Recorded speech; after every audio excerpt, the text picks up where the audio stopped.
नमस्कार. भाषा पैशाची या कार्यक्रमात आपलं स्वागत. या कार्यक्रमात आपण विविध आर्थिक विषयांवर खरं तर चर्चा करून तज्ज्ञांचं मार्गदर्शन घेत असतो. आज आपण चर्चा करणार आहोत गुंतवणूक शेअर बाजारातील या विषयावर. आणि त्यासाठी आपल्यासोबत आहेत शेअर बाजार तज्ज्ञ चंद्रशेखर ठाकूर सर. सर, आपल्या शोमध्ये खूप खूप स्वागत. तर चंद्रशेखर ठाकूर हे मागील 50 वर्षांपासून शेअर बाजारात कार्यरत आहेत. त्यांच्याचकडून आज आपण शेअर बाजारात गुंतवणूक करण्यासाठी आवश्यक असलेले बारकावे हे जाणून घेणार आहोत. आपण चर्चा सुरू करणार आहोत. आमचा टोल फ्री क्रमांक लिहून घ्या. तुम्हालाही काही प्रश्न असतील तर तुम्ही थेट 1800-103-3043 या टोल फ्री क्रमांकावर संपर्क करू शकता. सर, शेअर बाजार म्हटलं की एक अनामिक भीती समोर येते, अनामिक भीती वाटते. नेमकी शेअर बाजाराची वस्तुस्थिती काय? शेअर बाजाराबद्दल अनामिक भीती असते, वस्तुस्थिती आहे, पण आता ती परिस्थिती राहिली नाही आहे. ही जी भीती होती ना, ती 1994 पूर्वी काही प्रमाणात एक समर्थनीय म्हणता आली असती, पण आता परिस्थिती खूप बदलली. याचं कारण असं, 1992 साली एक नियंत्रक संस्था स्थापन झाली, त्याचं नाव SEBI, securities exchange board of India. ह्या सेबीने शेअर बाजार अतिशय शिस्तबद्ध केला आणि त्याला एक प्रकारचं संरक्षण दिलं. पूर्वी कसं होतं की अनेक जे नियम होते ते पूर्णपणे अंमलात आणले जात नव्हते. आता सेबीने असे नियम केले आहेत की व्यवहार झाल्यावरती 24 तासामध्ये ग्राहकाला बिल दिलं पाहिजे ब्रोकरनी. ब्रोकरेज किती असावं त्याच्यावरती सेबीने एक नियंत्रण ठेवलं आहे. समजा दुर्दैवाने काही गैरप्रकार झाला तर ग्राहकाला नुकसान सोसावं लागू नये म्हणून इन्व्हेस्टर प्रोटेक्शन फंड या नावाचा फंड प्रत्येक स्टॉक एक्सचेंजनी स्थापन केला आहे आणि त्या फंडात गुंतवणूकदाराला पर ब्रोकर पर इन्व्हेस्टर 15 लाख रुपयांचं संरक्षण आहे. दुसरी गोष्ट, आता 1994 पासून दोन्ही स्टॉक एक्सचेंज म्हणजे BSE NSE हे संगणकीकृत झाले. 96 साली डीमॅटची संकल्पना या देशामध्ये अस्तित्वात आली. त्या ह्या सगळ्या गोष्टींचा एकत्रित परिणाम असा झाला की शेअर बाजार आता पारदर्शक झाला आहे आणि सुरक्षित देखील झाला आहे. त्यामुळे जी भीती असते जी पूर्वी होती आता बाळगायचं काही कारण नाही. अगदी निःसंकोचपणे गुंतवणूकदारांनी या क्षेत्रामध्ये उतरावं असं मी म्हणेन. नक्कीच सर, पण जो सर्वसामान्य नागरिक आहे, जो सर्वसामान्य नागरिक असतो तो त्याला कुठेतरी शेअर बाजार म्हटलं की मनात धास्ती भरते. ती का आहे आणि ती कशी कमी होईल? याचं एकमेव कारण मगाशी म्हटलं, संगणकीकरण नव्हतं, सेबी नव्हतं, डीमॅट नव्हतं. त्यावेळी अनेक असे गैरप्रकार घडलेले आहेत आणि त्याचा पगडा एवढा जनमानसावर आहे ना की तो पुसून जायला थोडंसं वेळ लागेल असं म्हटलं. आता ती वेळ पुरेशी दिलेली आहे शेअर बाजाराने. तर ते जुन्या ज्या गोष्टी अप्रिय घडल्या होत्या, पण काय होतं तो इतिहास झाला, तो मागे ठेवून आता जे सध्या परिस्थिती आहे ना त्याला आपण निश्चितपणे त्याचा विचार करून पुढे जाणं आवश्यक आहे. खरं सर, याच अनुषंगाने एक प्रश्न उपस्थित होतो, तो म्हणजे शेअर बाजारात नेमकी गुंतवणूक का करावी? कसं असतं, पारंपरिक जी आपण गुंतवणूक करतो ना, पब्लिक PPF आपण सगळ्यांना माहिती आहे, किंवा बँकेची मुदत ठेवी फिक्स्ड डिपॉझिट म्हणतो, हे ठीक होतं काही वर्षापूर्वी. आता कसं होतं, 1999 साली मुदत ठेवीवरचा व्याज दर वर्षाला 12% आसपास होता, सुमारे 12%, जो आज 7%हूनही कमी झाला, 6.85, 6.75. आणि महागाईचा जो दर आहे ना तो साधारणपणे आम्हाला जो लागतो तो 9% महागाईचा दर असतो. कारण किरकोळीमध्ये जी वस्तू आम्ही गेल्या वर्षी 100 रुपयाला खरेदी करतो ना त्या वर्षी 109 झालेली असते. त्यामुळे आमच्यासाठी जर महागाईचा दर 9% आहे आणि बँक मला जर 7 किंवा 7पेक्षा कमी टक्के व्याज देते ना, तर बँकेतली मुदत ठेव ही मला भविष्यामध्ये गुजराण करायला अजिबात उपयोगी नाही आहे. तरी पण मुदत ठेव आवश्यक आहे, ती नको असं मी म्हणत नाही, पण एक 40% मुदत ठेव ठीक आहे सुरक्षितता म्हणून. मग इतर अनेक मार्ग चोखाळणं गरजेचं आहे. आता कसं आहे की नवीन नोकरीला जे लागतात त्यांना फंड नाही, पेन्शन नाही. आणि जर आपण म्हणतो की 58व्या वर्षी मनुष्य निवृत्त झाला आणि सरासरी आयुर्मान 80 वर्ष आहे, मग जर 22 वर्ष पगाराशिवाय पेन्शनशिवाय जगायचं असेल ना तर निश्चितपणे मुदत ठेवी पुरेशी नाही आहे. अनेक गुंतवणुकीचे मार्ग शोधायला हवे, नवीन नवीन वेगवेगळे असतील, पण त्याच्यातले एक आहे शेअर बाजार. तर शेअर बाजारामध्ये कसं होतं, ज्याला आपण भांडवल वृद्धी म्हणतो, कॅपिटल ॲप्रिशिएशन, तो एक भाग त्याच्यामध्ये आहे. आणि दुसरी गोष्ट, करासंबंधी जे फायदे आहेत ना ते स्टॉक एक्सचेंजमध्ये भरपूर आहेत. उदाहरणार्थ बँकेत आपण फिक्स्ड डिपॉझिट ठेवतो, त्याच्यावर आपल्याला व्याज मिळतं, त्या व्याजावर कर लागतो. पण शेअर बाजारामध्ये आपल्याला एखाद्या कंपनीचे शेअर घेतो, त्याच्यावर आपल्याला जे वर्षाला डिव्हिडंड मिळतं ना त्या डिव्हिडंडवरती 1 रुपया देखील कर नाही आहे. हा कराचा मोठा फायदा आहे. दुसरी गोष्ट, घेतलेले शेअर समजा एका वर्षानंतर विकले, घेतलेले शेअर 1 वर्ष म्हणजे 366व्या दिवशी जरी विकले ना तर 1 रुपया देखील टॅक्स लागत नाही. ही वस्तुस्थिती आहे. त्यामुळे करविषयक फायदे आहेत आणि भांडवल वृद्धी जी आहे ती निश्चितपणे, म्हणजे तुम्ही एक तुलना करून बघितलीत, आपण इथे नावं घेत नाही, पण काही बँकामध्ये तुम्ही विशिष्ट काळासाठी समजा 10 वर्षासाठी मुदत ठेवली तर 10 वर्षानंतर मिळणारं अगदी चक्रवाढ व्याज धरून उत्पन्न जे आहे ना परतावा, तो आणि त्याच बँकेचे तेवढ्याच किमतीचे शेअर्स घेतले असतील, ह्याच्यामध्ये प्रचंड तफावत आहे. अच्छा. त्यामुळे शेअर बाजार हा अनेक पर्यायापैकी एक पर्याय, एकमेव असं मी म्हणत नाही, अनेक पर्यायांपैकी तो एक पर्याय आहे. सर, शेअर बाजार म्हटलं की त्याच्यासोबत म्युच्युअल फंड देखील समोर येतो. पण मग आत्ताच्या घडीला म्युच्युअल फंडमध्ये गुंतवणूक करणं कितपत फायद्याचं आहे आणि शेअर बाजारात गुंतवणूक करणं, या दोन्ही पद्धतींमध्ये कुठली पद्धत आणि कुठल्या ह्याच्यात गुंतवणूक करणं जास्त फायदेशीर ठरेल? असं आहे, समजा मला 50,000 रुपये शेअरमध्ये गुंतवायचे आहेत, तर मला सुरुवातीला भीती वाटते, कारण माझा अभ्यास असत नाही, मला त्याच्या प्रक्रिया माहिती असत नाही. तर त्याला पर्यायी मार्ग म्हणजे म्युच्युअल फंड असा आहे. संकल्पना अशी आहे की मला 25,000 रुपये शेअर बाजारात गुंतवायचे आहेत, पण मला भीती वाटते, मला ज्ञान नाही आहे. मग आपल्या देशामध्ये 44 म्युच्युअल फंड्स आहेत. कुठच्याही म्युच्युअल फंडाकडे मी जातो आणि माझ्याकडचे 25,000, 50,000, 1,00,000 जे काही गुंतवायचे आहेत ना, ते म्युच्युअल फंडाच्या हवाली करतो. आता असं आहे, माझ्यासारखे हजारो लोक मिळून करोडो रुपये म्युच्युअल फंडाकडे देत असतात. का की बाबांनो, मला काय कळत नाही, तुम्ही काय ते करा, तुम्हाला योग्य वाटेल ते गुंतवा. आता हे जे करोडो रुपये म्युच्युअल फंडाकडे जमा झालेत ना, ते गुंतवायचे कुठे ठरवायसाठी त्यांच्याकडे माणसं असतात, त्याला आपण म्हणतो फंड मॅनेजर्स. हे फंड मॅनेजर्स या क्षेत्रातली तज्ञ मंडळी असतात. त्यामुळे माझा जो अभ्यास आहे त्यापेक्षा त्यांचा अभ्यास हा कितीतरी पटीने जास्त असतो. त्यामुळे संकल्पना अशी आहे की हजारो लोकांनी दिलेले करोडो रुपये म्युच्युअल फंडाची तज्ञ मंडळी इन्व्हेस्ट करतात, त्यांना योग्य वाटे तिथे, आणि त्यातनं येणारा जो फायदा आहे ना, तो फायदा खर्च वगैरे सगळा वजा करून गुंतवणूकदारांना दिला जातो. त्याला म्हणतात NAV, नेट असेट व्हॅल्यू. म्हणजे बँकेवर जसं व्याज मिळतं, पण एक आहे की बँकेच्या फिक्स डिपॉझिटचं जो व्याज आहे फिक्स आहे. म्युच्युअल फंड किंवा शेअर बाजारमधले डिव्हिडंड हे फिक्स नाही, कंपनीला किती प्रॉफिट होईल त्याच्यावरती ते अवलंबून आहे. तर ही म्युच्युअल फंडाची संकल्पना आहे. नक्कीच. सर, आपल्याला एक पहिला फोन येतोय गणेश वाडकर यांचा नेरूळहून. गणेश, तुमचा प्रश्न थेट विचारा. Sir, hello. हां, बोला, तुमचा आवाज येतोय. हां, नमस्कार सर, गणेश वाडकर बोलतोय नेरूळवरून. प्रश्न असा आहे की आपण ज्या ठेवी बँकेमध्ये ठेवतो फिक्स डिपॉझिट, त्यापेक्षा फिक्स डिपॉझिट योग्य आहे की SIP मध्ये गुंतवणूक योग्य आहे? फिक्स डिपॉझिट योग्य आहे की SIP मध्ये गुंतवणूक? आत्ताच मी म्हटलं की फिक्स डिपॉझिट हे महागाईला तोंड द्यायला पुरेपूर समर्थ नाही. जरी खरं असलं ना, तरी साधारण 40% रक्कम तरी फिक्स डिपॉझिटमध्ये ठेवावी. याचं कारण असं आहे की मला जर गरज लागली तातडीची, तर 2 तासामध्ये फिक्स डिपॉझिट म्हणून मला पैसे मिळण्याचं ते एकमेव साधन आहे. शेअर बाजारामध्ये तुम्हाला 2 दिवस थांबायला लागतात शेअर विकल्यानंतर, त्यामुळे काही प्रमाणात फिक्स डिपॉझिट आवश्यक आहे. पण समजा मला ₹1,00,000 ठेवायचे असतील ना, गुंतवायचे असतील, तर समजा 40,000 रुपये मी फिक्समध्ये ठेवेन आणि 60,000 रुपये इतर मार्गांमध्ये गुंतवीन. त्याच्यामध्ये तुम्ही म्हणता SIP. आता होतं कसं, 10,000 रुपयाचं मी रिकरिंग डिपॉझिट दर महिन्याला बँकेमध्ये ठेवतो. त्याच्याऐवजी 10,000 रुपयाची जर SIP केली ना, तर साधारणपणे 5 वर्ष हा जर मुदत धरली, 5 वर्ष सरासरी किमान आवश्यक आहे, तर रिकरिंग डिपॉझिटवरनं मिळणाऱ्या व्याजापेक्षा ह्या SIPमधनं मिळणारा परतावा आत्तापर्यंतचा अनुभव असा आहे की निश्चितपणे जास्त असतो. आणि SIPचं असं आहे की त्याचा अर्थ असतो सिस्टमॅटिक इन्व्हेस्टमेंट प्लॅन.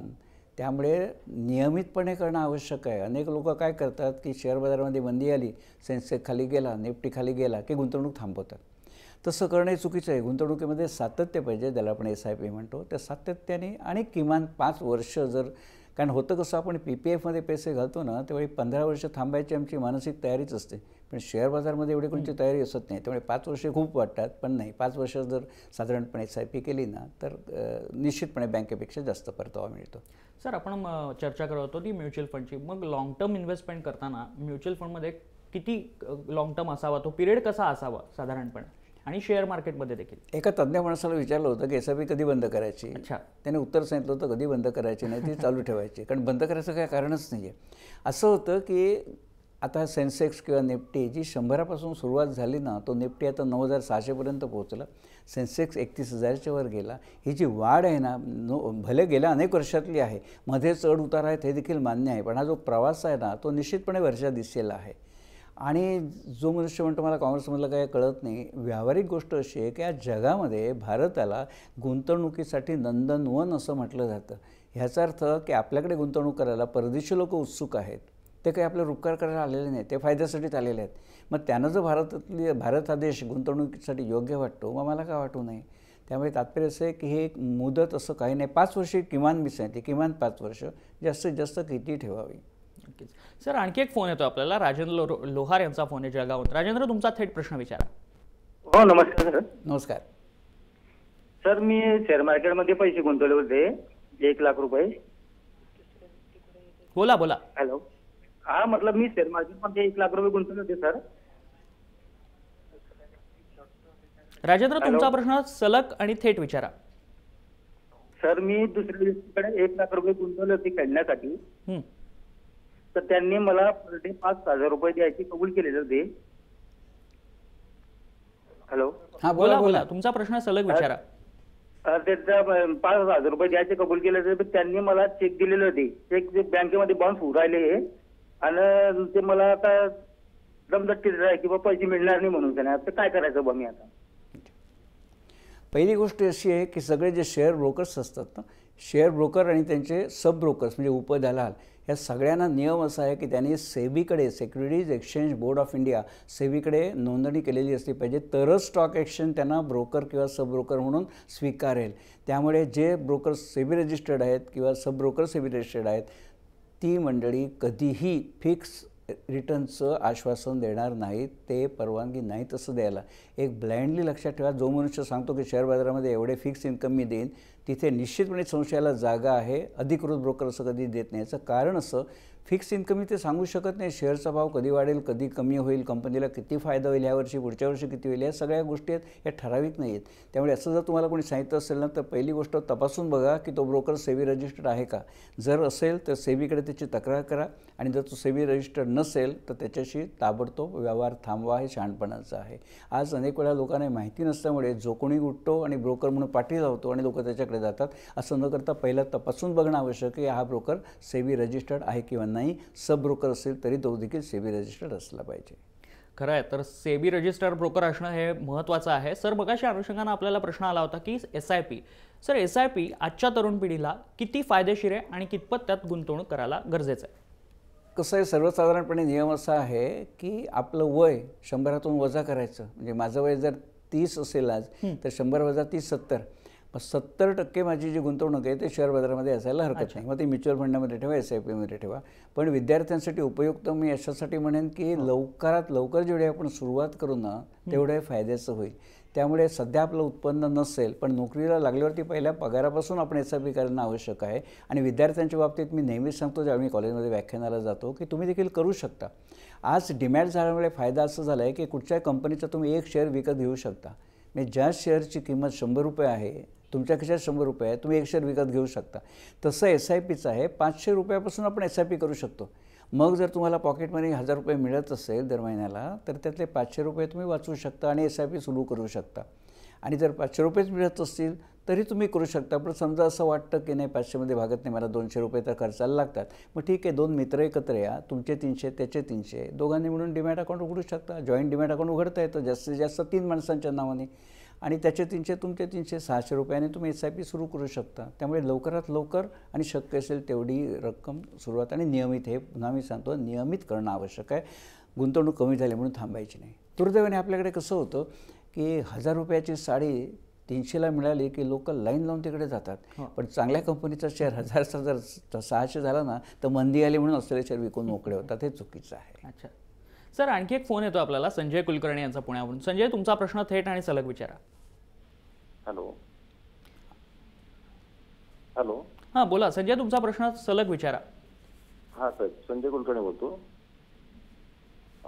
शेअर बाजारात गुंतवणूक करताना सुरुवात कशी करावी आणि कसं निवड करावी की कुठला शेअर चांगला आहे आणि कसे पैसे लावावे? खरंच खूप चांगला प्रश्न विचारला. खूप चांगला प्रश्न आहे. सर्वसामान्यांच्या दृष्टीने कसं आहे, कोणाही व्यक्तीला जर शेअर बाजारामध्ये गुंतवणूक करायची ना, तर 3 खाती उघडायला लागतात. ती 3 खाती म्हणजे एखाद्या बँकेमध्ये बचत खातं किंवा चालू खातं, करंट अकाउंट, पण सर्वसाधारणपणे आपण बचत खातं उघडतो. त्यामुळे एखाद्या बँकेत बचत खातं उघडायचं जिथे आपले पैसे राहणार आहेत.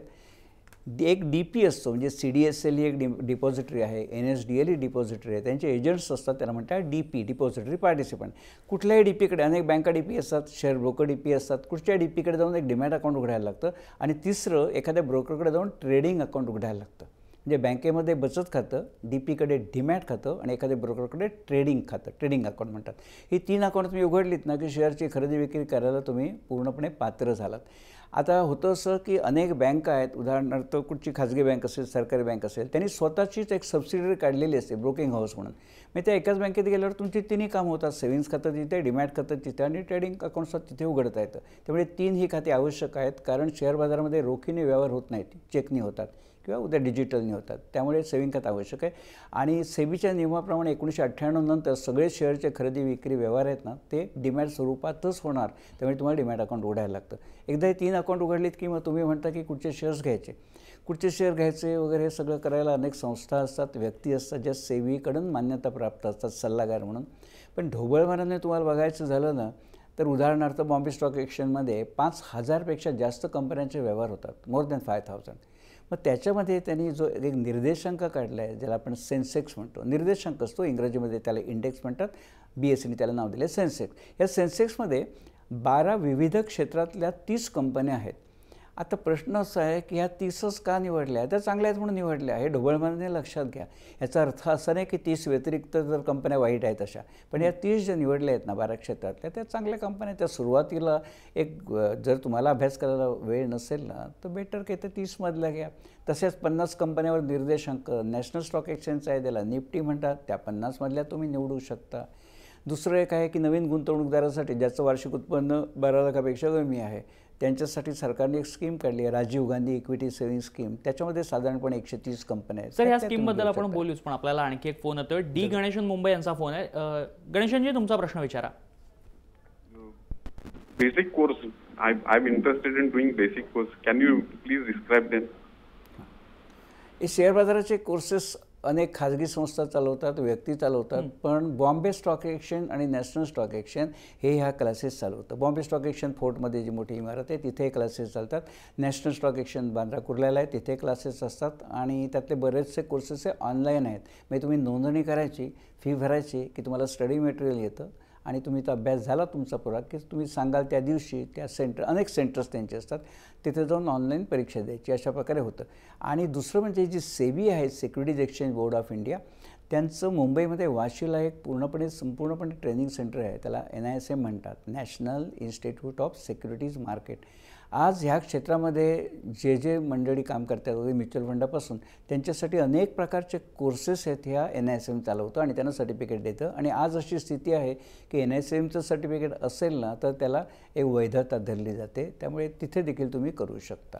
नक्कीच. तर आपण सरांकडनं जाणून घेणारच आहोत, स्कीमबद्दल देखील जाणून घ्यायचं आहे, पण वेळ झाली एका विश्रांतीची. तुम्ही पाहत राहा भाषा पैशाची. विश्रांतीनंतर आपलं स्वागत. आपण पाहताय भाषा पैशाची. नामदेव आहेर यांचा फोन येतोय सर नाशिकवरून. नामदेव तुमचा प्रश्न विचारा. हॅलो. तुमचा प्रश्न सलग विचारा. हॅलो. हॅलो. हां नामदेव तुमचा आवाज येतोय, तुमचा प्रश्न सलग विचारा. हॅलो. हॅलो. हॅलो. बोला बोला बोला. हां सर, मला छोटी इन्व्हेस्टमेंट करायची टायर इंडस्ट्रीमध्ये. तर कुठल्या स्टेप्स घेतला पाहिजे किंवा कुठल्या याच्यात मी गेलं पाहिजे? मगाशी मी सांगितलं की सेबीने जे अनेक नियम केले आहेत, चांगल्या गोष्टी केल्या आहेत, त्याच्यामध्ये एक चांगली गोष्ट केली आहे की अशा प्रकारे सार्वजनिक व्यासपीठावरून कुठचा शेअर घ्यावा, कुठचा घेऊ नये, कुठचा सेक्टर चांगला, ह्याच्यावरती मतप्रदर्शन करायला पूर्णपणे सेबीची बंदी आहे. त्यामुळे ह्या माध्यमातून आम्ही ह्या प्रश्नाचं उत्तर नाही देऊ शकत. आपण नंतर जर संपर्क साधलात ना तर तुम्हाला निश्चितपणे याचं उत्तर मिळेल. सर मगाशी आपण चर्चा केली त्याबद्दल तुम्ही सांगत होतात की सर्वसामान्यांसाठी ज्यांचं उत्पन्न कमी आहे अशांसाठी सरकारने एक स्कीम काढली, त्याबाबत सांगा. हां, त्याला RGESS म्हणतात, Rajiv Gandhi equity saving scheme. त्याच्यामध्ये सगळ्या कंपन्यांचे शेअर्स घेता येत नाही, त्याला उत्पन्नाची मर्यादा असते आणि त्या अंतर्गत जे अकाउंट उघडलं जातं ना त्याला वार्षिक चार्ज काही लागत नाही. सर्वसाधारणपणे डीमॅट अकाउंट उघडलं की वर्षाला 300, 350, 400 असा आकार लागतो, चार्ज लागतो, तो त्या खात्याला लागत नाही. फक्त अट ही अशी आहे की सरसकट सगळ्या कंपन्यांचे शेअर घेऊ शकत नाही. 130, 132 कंपन्या आहेत त्याची वेबसाईटवरती उल्लेख आहे त्याच्या सगळ्या स्टॉक एक्सचेंजच्या, त्याच्यात ते तुम्ही घेऊ शकता. फक्त त्याला थोडं बंधन असं आहे की 3 वर्ष, 1 वर्ष त्याला लॉक इन आहे, दुसऱ्या वर्षी थोडे विकू शकता, पण जेवढे विकतात त्याच्यात तेवढ्याच किमतीचे दुसरे घ्यायला पाहिजेत वगैरे, असं सगळं त्याला थोडे नियम वेगळे आहेत, पण त्या लोकांसाठी आहे. आणि त्याच्यावरती टॅक्समध्ये ATCCG असं एक कलम आहे, त्या अंतर्गत करामध्ये सवलत आहे त्याला. सर सर्वसामान्य नागरिकांनी शेअर मार्केटमध्ये गुंतवणूक करताना सुरुवातीला किती पैसा गुंतवावा साधारणपणे? सर्वसाधारण असं आहे की शेअर बाजार हे मगाशी म्हटलं की फिक्स इन्कम असं नाही आहे. त्यामुळे 100 रुपये माझ्याकडे जर गुंतवण्यासारखे असतील तर सगळे 100 रुपये शेअर बाजारामध्ये न घालता जास्तीत जास्त 25 ते 30% आणि दुसरी गोष्ट मगाशी म्हटलं वयाचा हिशोब, माझं जो वय 70 आहे तर 100तनं 70 गेल्यावरती 30 राहिले, तर माझं जे उत्पन्न आहे त्याच्यातलं 30%च मी ते करावा की मला विचार करायला लागतो अशासाठी की मी निवृत्त आहे, 70 आहे, माझ्याकडे आत्ता उत्पन्न काय नाही असलेल्या ह्याच्यात मला भागवायचं आहे. त्यामुळे शक्यतो 70 नंतर शेअर बाजारामध्ये जर करायचं झालं तर SIP वगैरे करावी, थेट हे करू नये. सर आणखी एक फोन येतोय राम गंदेवाल यांचा फोन आहे यवतमाळवरून. राम, तुमचा थेट प्रश्न विचारा. हॅलो सर, ऍक्च्युली सर जेव्हा आपल्याला किंवा शेअर्स खरेदी करायचे आहे, तेव्हा आपण कंपनीचं काय स्टेटस चेक करायला पाहिजे जेणेकरून आपल्याला पुढे प्रॉफिट येईल? नाही, कसं असतं, आपण हमखास असं हमीपूर्वक कुठच्याही कंपनीचं सांगता येत नाही. पण आपण जर मगाशी म्हटलं असं ह्या ज्या 30 कंपन्या आहेत, 50 कंपन्या आहेत, किंवा तुमची त्या व्यतिरिक्त कुठची कंपनी असेल ना, तर उत्तम मार्ग म्हणजे स्टॉक एक्सचेंजच्या साईटला जायचं आणि त्या कंपनीच्या नावावरती सर्च मारायचा. मग त्या कंपनीचा इतिहास, भूगोल सगळा गेल्या 10 वर्षाचा तिथे लिहिलेला असतो की त्याने किती डिव्हिडंड दिलं, काय परफॉर्मन्स आहे, त्यांचा फायदा किती झाला. त्यामुळे ते तुलना करून आपण ठरवू शकतो काय ते. त्यामुळे मार्ग हा की थोडी मेहनत करायला लागते, साईटवर जाऊन त्या कंपनीच्याबद्दल आपणच माहिती घ्यायची. आणि तेही करायचं नसेल ना, जे सल्लागार असतात ना, त्याने सगळा अभ्यास केलेला असतो, पण त्यांची फी द्यायला लागते. कारण कसं आहे, there is no free lunch, ते काहीतरी त्यांचे चार्जेस दिला की ते देखील सल्ला देतात. पण आपल्याला ही जी माहिती आहे ना, ती भरपूर प्रमाणामध्ये आणि विनामूल्य सगळ्या साईट्सवरती उपलब्ध असते. सर, याच अनुषंगाने एक प्रश्न उपस्थित होतो. साधारण कंपनीचा किती वर्षांचा आपण डेटा सर्च करायला हवा किंवा त्या कंपनीची माहिती घेणं अपेक्षित आहे? 10 वर्ष.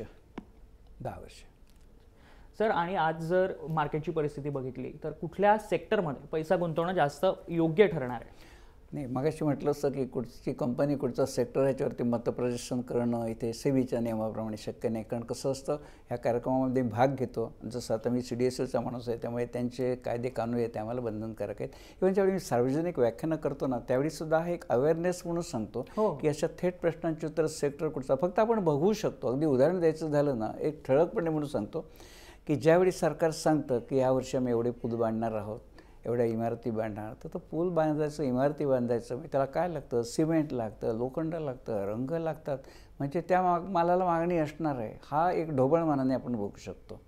त्यामुळे हा पण विचार करायचा, बातम्या वाचायच्या. एखाद्या वेळी काय होतं, वर्तमानपत्रात बातमी असते की अमुक कंपनीला एवढ्या करोड रुपयांची ऑर्डर मिळाली.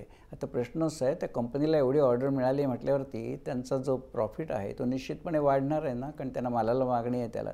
ते आपण लक्ष ठेवायला लागतं. अनेक वेळा काय होतं, काय टाळायचं ते पण लक्ष ठेवायला लागतं. ते उदाहरण द्यायचं झालं तर पूर्वी महाराष्ट्र सरकारचे दूध हे काचेच्या बाटलीत मिळत असे, ते बंद होऊन आता 20 वर्ष झाली. आता प्लास्टिकच्या पिशवीतनं मिळतं. मग ज्यावेळी स्थित्यंतर झालं ना, त्यावेळी आपल्याला लक्षात यायला पाहिजे की आता काचेला मागणी कमी होईल, प्लास्टिकला वाढेल. असं एक ढोबळ मनाने आपण बातम्या वाचल्या ना, तर त्यातनं आपण त्याच्यावरनं अंदाज बांधू शकतो. खरं आहे. सर, राघवेंद्र बेळगेकर यांचा फोन येतो अहमदनगरहून. तुमचा थेट प्रश्न विचारा राघवेंद्रजी.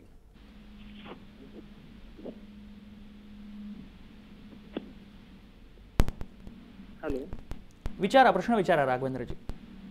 हा सर, मला हे विचारायचं होतं की प्रत्येक कंपनीचा एक EPS असतो आणि एक इंडस्ट्री PE असतो, तर त्यानुसार कंपनी अंडर व्हॅल्यूड की ओव्हर व्हॅल्यूड आहे तर हे कसं ओळखायचं? आणि त्यानुसार कंपनीचा परफॉर्मन्स आणि सेंटिमेंट्स किती मॅटर करतात? हा जो PS वगैरे हा विषय आहे ना, तो इतका मोठा आहे ना, 1 नि 2 मिनटात त्याला उत्तर नाही देता येणार इथे. पण त्यासाठी तुम्हाला ती माहिती घ्या ना, बॉम्बे स्टॉक एक्सचेंजची एक साईट आहे, त्या साईटला तुम्ही गेलात ना आणि त्या EPSवरती सर्च मारा. या संपूर्ण आता तुम्ही जो प्रश्न विचारला ना, त्याची अगदी सविस्तर माहिती तिथे लिहिलेली आहे. ह्या व्यासपीठावर निवडून नाही सांगता येणार प्रश्न. सर, पण अगदी थोडक्यात काही सांगता येईल? नाही, अनेक वेळा काय होतं की आता इंडस्ट्रीचा आता काय PE रेशो आणि त्या कंपनीचा हा जी तुलना करणाऱ्या ज्या साईट्स असतात ना, त्याच्यावर ती माहिती दिलेली असते. नक्कीच. सर, खरंच खूप छान उपयुक्त अशी माहिती दिली तुम्ही. चर्चा अशीच सुरू ठेवायला आवडलं असतं, पण वेळेअभावी आज इथेच थांबायला लागतं आपल्याला. सर, तुम्ही आज कार्यक्रमात आलात त्याबद्दल तुमचे धन्यवाद. तुम्ही पाहत राहा जय महाराष्ट्र.